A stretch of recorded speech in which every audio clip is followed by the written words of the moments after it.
Правото на младински додаток младото лице го остварува по поднесување на барање во соодветниот центар за вработување во местото на неговото постојано живеалиште, доколку младото лице ги исполнува условите кои што се дефинирани со Законот за младински додаток кој што е донесен во 2020 година. Исполнетоста на условите се проверува по службен пат, по службена должност преку надлежните институции.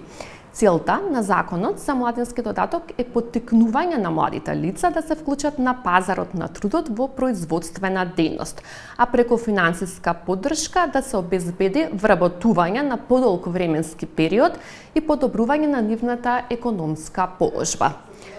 Младинскиот додаток е во висина од 3000 денари и им се исплаќа на младите лица до 23 години со завршено најмалку средно образование, вработени во дејностите на производство и земјоделство, кои ги исполнуваат условите кои што се предвидени со Законот за младински додаток.